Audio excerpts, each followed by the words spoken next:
Assalamualaikum warahmatullahi wabarakatuh. Saya Anjeli Salma, mahasiswa dari Institut Agama Islam Ma'arif Nahdlatul Ulama Metro Lampung, Prodi Perbankan Syariah semester 5 dengan MPM 1811/3006. Di sini saya akan mempresentasikan proposal yang telah saya buat dengan judul Strategi Pemasaran Produk Tabungan Haji pada Bank BRI Syariah KCP Metro untuk memenuhi tugas mata kuliah metodologi penelitian dengan dosen pengampu Bapak Habib Sultan. Nah, kenapa saya mengambil judul ini? Karena setelah saya amati bahwasanya Bank BRI Syariah KCP Metro ini untuk tabungan haji masyarakatnya kurang atau sedikit nasabahnya daripada pembiayaan yang lain. Maka dari itu, Bank BRI Syariah KCP Metro itu melakukan proses pemasaran produk tabungan haji untuk menarik minat masyarakat dalam produk tabungan haji. Nah, untuk yang pertama membahas tentang latar belakang. Latar belakang itu adalah strategi pemasaran dalam serangkaian tujuan dan sasaran kebijakan serta aturan yang membahas arah kepada usaha-usaha pemasaran dari waktu ke waktu pada masing-masing tingkat serta lokasinya. Strategi pemasaran merupakan cara perusahaan untuk mencapai tujuan pemasaran. Dalam tujuan pemasaran harus jelas disebutkan beberapa market share dan volume penjualan yang ingin dicapai dan kapan ingin dicapai. Yang kedua adalah fokus masalah. Fokus masalah itu berdasarkan latar belakang di atas. Permasalahan ini dapat difokuskan pada strategi pemasaran produk tabungan haji pada Bank BRI Syariah KCP Metro dan faktor-faktor apa yang mendukung dan menghambat terhadap pemasaran produk tabungan haji pada Bank BRI Syariah KCP Metro. Yang ketiga, rumusan masalah. Rumusan masalah itu berdasarkan uraian latar belakang masalah yang telah dipaparkan di atas, maka penelitian dapat merumuskan pokok permasalahan dalam penelitian ini, yaitu 1. Bagaimana strategi pemasaran produk tabung haji pada Bank BRI Syariah KCP Metro. 2. Faktor-faktor apa yang mendukung dan menghambat terhadap pemasaran produk tabungan haji pada Bank BRI Syariah KCP Metro. Yang keempat, tujuan penelitian. Sehubung dengan fokus masalah yang telah dipaparkan di atas, maka tujuan dari penelitian ini adalah sebagai 1. Untuk mengetahui strategi pemasaran produk tabungan haji pada Bank BRI Syariah KCP Metro. 2. Untuk mengetahui faktor yang mendukung dan menghambat dalam pemasaran produk tabungan haji pada Bank BRI Syariah KCP Metro.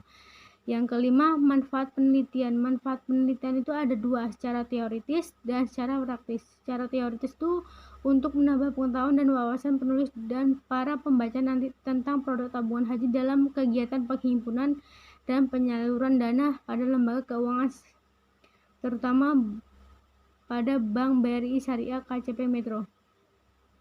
2. Secara praktis, diharapkan sebagai adanya penelitian ini dapat membantu masyarakat dalam memperoleh dan menggali informasi mengenai produk tabungan haji, pengurus impian nasabah seperti ibadah haji dan umroh, pendidikan, liburan, dan kurban. Kajian teori ada 1. Pengertian strategi. Seorang yang terlibat dari bisnis, khususnya pemasaran, terutama ada berharap dengan lingkungan persaingan yang amat dinamis. Yang kedua, definisi pemasaran itu adalah istilah pemasaran muncul pertama kali sejak kemunculan istilah barter. Proses pemasaran dimulai sebelum barang-barang diproduksi dan tidak berakhir dengan penjualan. Yang ketiga, strategi pemasaran Bank BRI Syariah KCP Metro. Strategi pemasaran merupakan bagian internal dari strategi bisnis yang memberikan arah pada semua fungsi manajemen suatu organisasi bisnis.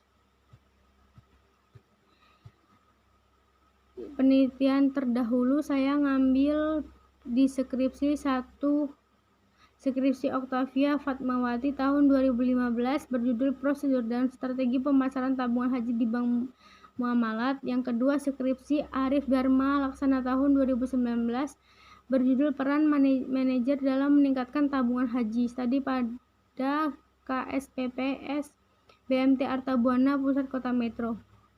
Yang ketiga, skripsi Resti Agustina tahun 2015 berjudul Analisis 7P dalam Strategi Pemasaran Produk Tabung Haji di Bank Syariah Mandiri untuk menarik dan mempertahankan nasabah. Studi kasus pada PT Bank Syariah Mandiri KCP Wonosari. Metode penelitian, jenis penelitian, sumber data. Jenis penelitian itu dapat diklasifikasi sebagai penelitian deskriptif kualitatif. Metode ini meneliti kualitatif menurut Creswell sebagai dikutip J.R. Clough, yaitu sebagai suatu pendekatan atau penelusuran untuk mengeksplorasi dan memahami suatu gejala sentral. 2. Sumber data itu ada sumber data primer dan sumber data sekunder. Sumber data primer itu adalah data yang diperoleh sumbernya secara langsung berupa wawancara. Yang kedua, data sekunder itu adalah data sekunder, sumber datanya yang diperoleh dari literatur yang tidak berhubungan secara langsung dengan peneliti. Sumber ini merupakan sumber yang bersifat membantu untuk menunjang, untuk melengkapi dan memperkuat serta memberi penjelasan sumber data primer. Teknik pengumpulan datanya itu ada 1. Observasi, 2. Wawancara, 3. Dokumentasi. 1. Observasi itu adalah pengamatan dan pencatatan suatu objek dengan sistematika fenomena yang diselidiki. Yang kedua, wawancara. Wawancara adalah teknik pengumpulan data dengan interview pada suatu atau beberapa orang yang bersangkutan.